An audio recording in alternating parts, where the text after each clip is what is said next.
Mis hermanos, Dios les bendiga, les habla Teo Hernández, un día más compartiendo el mensaje de nuestro Señor, la palabra que diariamente recibimos en estas Sagradas Escrituras, y por eso es importante que leamos el mensaje de Dios todos los días, que cada día, hermanos, nos dispongamos a leer un capítulo, ya sea del Antiguo Testamento o del Nuevo Testamento, pero siempre estar instruyéndonos de la palabra de Dios.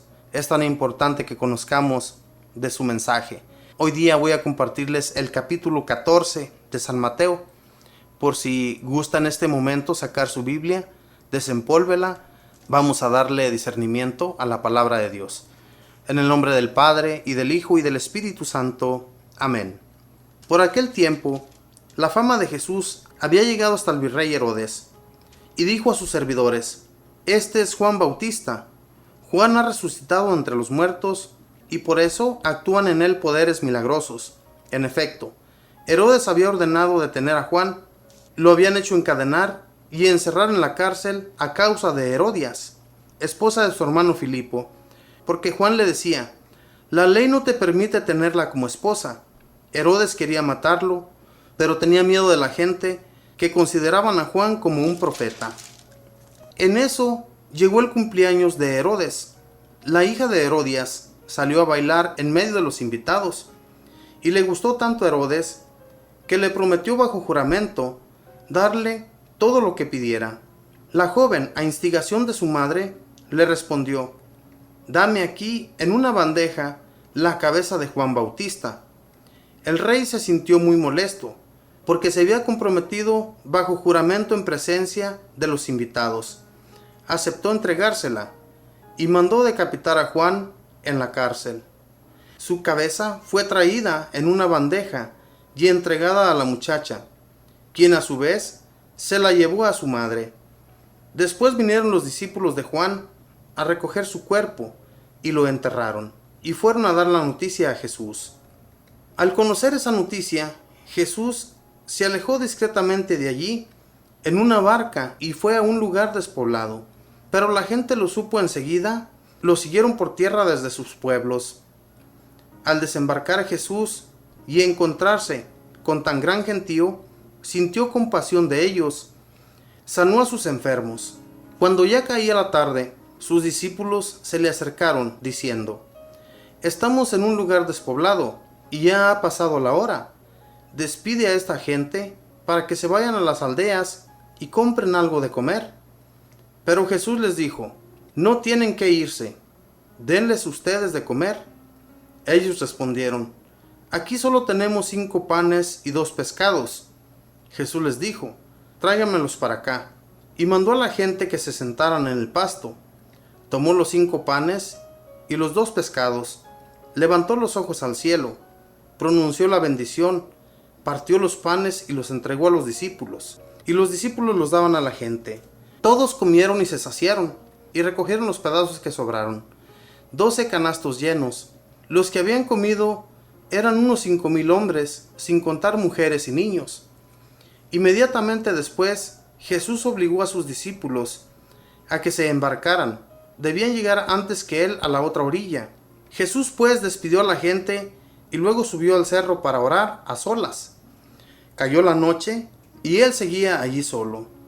La barca en tanto estaba ya muy lejos de tierra, y las olas la golpeaban duramente, pues soplaba el viento en contra. Antes de amanecer, Jesús vino hacia ellos caminando sobre el mar. Al verlo caminando sobre el mar, se asustaron y exclamaron: ¡es un fantasma! Y por el miedo se pusieron a gritar. Enseguida Jesús les dijo: ánimo, no teman, que soy yo. Pedro contestó: Señor, si eres tú, manda que yo vaya ante ti caminando sobre el agua. Jesús le dijo: ven. Pedro bajó de la barca y empezó a caminar sobre las aguas en dirección a Jesús, pero el viento seguía muy fuerte. Tuvo miedo y comenzó a hundirse. Entonces gritó: Señor, sálvame. Al instante, Jesús extendió la mano y lo agarró diciendo: hombre de poca fe, ¿por qué has vacilado? Subieron a la barca y cesó el viento, y los que estaban en la barca se postraron ante él, diciendo: verdaderamente tú eres el Hijo de Dios. Terminada la travesía, desembarcaron en Genezaret. Los hombres de aquel lugar reconocieron a Jesús y comunicaron la noticia por toda la región. Así que le trajeron todos los enfermos, le rogaban que lo dejaran tocar al menos el fleco de su manto, y todos los que lo tocaron quedaron totalmente sanos. Palabra del Señor. Gloria a ti, Señor Jesús. Qué hermosos y tan bellos evangelios, y qué bello todo esto que Jesús realizó ante sus ojos, ante todos estos apóstoles y discípulos que seguían a Jesús. Dice en los primeros versículos que por aquel tiempo la fama de Jesús había llegado hasta el virrey Herodes, y dijo a sus servidores: este es Juan Bautista. Juan ha resucitado de entre los muertos, y por eso actúan en él poderes milagrosos. En efecto, Herodes había ordenado detener a Juan, lo había hecho encadenar y encerrar en la cárcel a causa de Herodias, esposa de su hermano Filipo. Este Herodes estaba enamorado de Herodias, esposa de su hermano Filipo, de un hermano.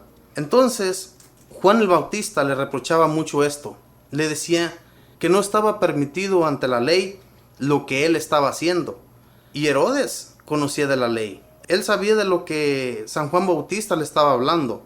Y esto fue la causa de su muerte. Fue la causa de que San Juan Bautista terminara ahí. Después de haber estado encarcelado, después de tanto sufrimiento que él tuvo que pasar. Pero nuestro Dios hizo en él todo lo que tenía que hacerse. Y cada quien tiene su fin, y el Señor sabe de qué manera vamos a partir. A San Juan Bautista le tocó de esa manera.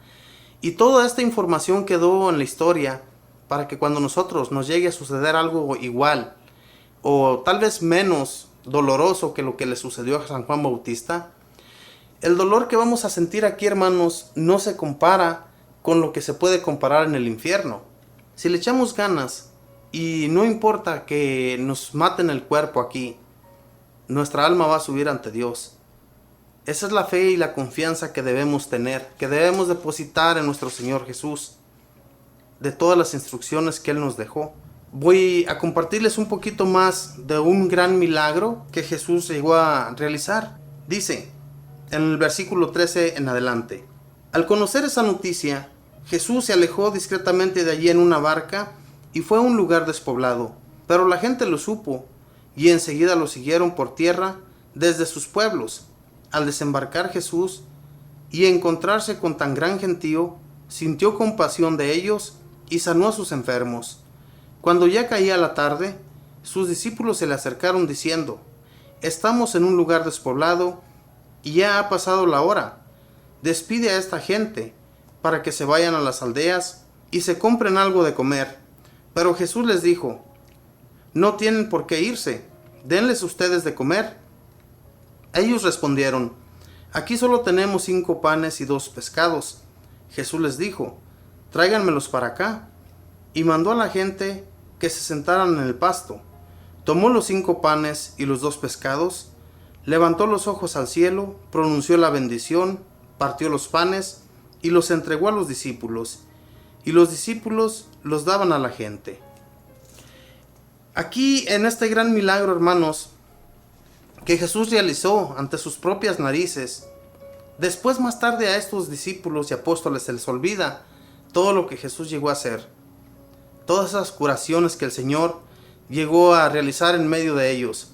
Aquí en esta lectura dice que todo aquel gentío que estaba a su alrededor, ellos llevaban enfermos y llevaban mucha gente que necesitaba ser sanada. Y después Jesús nos dice el mensaje de hoy, que los apóstoles y discípulos se le acercaron para decirle que despidiera a la gente, que se fueran a comprar comida. Pero Jesús, fíjese la compasión, lo bueno que es Jesús, nuestro Señor. Él les pide que ellos les den de comer. Y estos, pues obviamente, tanta gente, ¿cómo ellos les van a dar de comer? ¿De qué manera? Era muchísimo el dinero que se tenía que gastar para poderles dar de comer a esta gente. Y sin embargo, uno de ellos le dice al Señor: Aquí tenemos solamente 5 panes y 2 pescados. Jesús dijo, tráiganlos. Jesús, nuestro Señor, actuaba como un humano, pero en realidad a veces le salía su diosidad, le salía el Dios que era Él. Y todos comprendían que venía del Padre, que era aquel mismo del cual los profetas anunciaban, que vendría y calmaría la sed y el hambre de muchos, sanaría a muchos enfermos, y las naciones y todos los pueblos del mundo reconocerían de Él. Y es lo que está sucediendo en la actualidad. ¿Quién no reconoce de estos milagros de nuestro Señor? En la actualidad, ¿cuántos milagros no ha hecho nuestro Señor en tu vida y en la mía? Si hacemos recuento de los milagros que ha realizado en nuestras vidas, les aseguro que increíblemente a veces lo dudamos que haya sido por parte de Jesús, pero en realidad si nosotros se lo estábamos pidiendo cuando estábamos en una dificultad y nos concede el milagro, obviamente que fue mismo Jesús quien nos lo concedió. Acá más adelante, en los versículos últimos, del versículo 22 en adelante, dice: inmediatamente después Jesús obligó a sus discípulos a que se embarcaran. Debían llegar antes que él a la otra orilla, mientras él despedía a la gente. Jesús pues despidió a la gente y luego subió al cerro para orar a solas. Cayó la noche y él seguía allí solo. La barca en tanto estaba ya muy lejos de tierra y las olas la golpeaban duramente, pues soplaba el viento en contra. Antes del amanecer, Jesús vino hacia ellos caminando sobre el mar. Al verlo caminando sobre el mar, se asustaron y exclamaron: «¡Es un fantasma!», y por el miedo se pusieron a gritar. Enseguida Jesús les dijo: «Ánimo, no teman, que soy yo». Pedro contestó: «Señor, si eres tú, manda que yo vaya ante ti caminando sobre el agua». Jesús le dijo: «Ven». Pedro bajó de la barca y empezó a caminar sobre las aguas, en dirección a Jesús. Pero el viento seguía muy fuerte, tuvo miedo y comenzó a hundirse. Entonces gritó: «Señor, sálvame». Al instante Jesús extendió la mano y lo agarró, diciendo: «Hombre de poca fe, ¿por qué has vacilado?». Subieron a la barca y cesó el viento, y los que estaban en la barca se postraron ante él, diciendo: «Verdaderamente, tú eres el Hijo de Dios». Terminada la travesía, desembarcaron en Genezaret. Los hombres de aquel lugar reconocieron a Jesús y comunicaron la noticia por toda la región. Así que le trajeron todos los enfermos, le rogaban que los dejara tocar al menos el fleco de su manto, y todos los que lo tocaron quedaron totalmente sanos. Nos damos cuenta, mis hermanos, la fe. Jesús ve que San Pedro vacila. Este hombre que había caminado con Jesús, él tenía confianza, mucha confianza, pero al mirarse ya en las aguas caminando y voltear, quitar la mirada de Jesús, ese fue el gran error que cometió. Al mirar a su alrededor, el viento, las olas que golpeaban la barca y que lo iban a golpear a él también, porque iba, según él, caminando en las aguas. Pero Jesús le dice: «Hombre de poca fe, ¿por qué has vacilado?». ¿Cuántos en la actualidad no vacilamos en nuestra fe? Perdemos la confianza, perdemos todo aquello que ya habíamos recuperado. Aquí San Pedro conocía de Jesús, sabía que él podía llevar a cabo esto que él estaba pidiendo, que lo hiciera caminar entre las aguas. Jesús le dijo: «Ven, no tengas miedo, camina hacia mí». Pero ¿qué sucede, hermanos? Que quitamos la mirada de Jesús, de aquel que todo lo puede realizar, y es cuando todo se va abajo. Es cuando el agua nos llega hasta el cuello, y es cuando comenzamos a gritar. Pedimos de nuevo la ayuda de Jesús, pedimos la ayuda de aquel que salvó a San Pedro de las aguas. Mis hermanos, el miedo que tenemos nosotros debemos arrancarlo con la oración, pedir a Dios que sea Él quien actúe en nuestras vidas, que sea Él quien lleve a cabo nuestros servicios, lo que cada día realizamos, porque nadie puede hacer las cosas como el Señor. Jesús, cuando despide a esta gente, obviamente que no lo dejan de seguir a Jesús. Saben bien quién es Jesús, si realizó estas cosas tan grandiosas. ¿A poco San Pedro miró ese milagro que hizo con los panes y los peces? Lo miró claramente, porque él iba en esa barca. Obviamente que también había estado entre todos los discípulos y apóstoles cuando Jesús realizó ese milagro. ¿Y por qué duda? ¿Por qué cae en la duda de que él puede hacer lo mismo que Jesús, caminar sobre las aguas? Nosotros podemos llevar a cabo tantas cosas también, inclusive caminar también sobre las aguas, si tuviéramos esa fe y esa confianza que nuestro Señor tenía. Jesús tenía una confianza total. Él sabía que era guiado por nuestro Padre Celestial, que no iba a sucederle nada que no estuviera permitido. Y no le sucedió más que lo que iba a suceder, porque Él venía a salvarnos, Él venía para hacer la voluntad del Padre. Ojalá y nosotros también hagamos la voluntad de nuestro Padre Celestial y no nos dejemos llevar por las cosas del mundo. Las cosas del mundo aquí se quedan y nosotros vamos a ser levantados. Así es que con esa fe y esa confianza sigamos a Jesús donde quiera que Él vaya. Que Dios les bendiga, hermanos, que tenga buen día, buena tarde, buena noche. Bendiciones.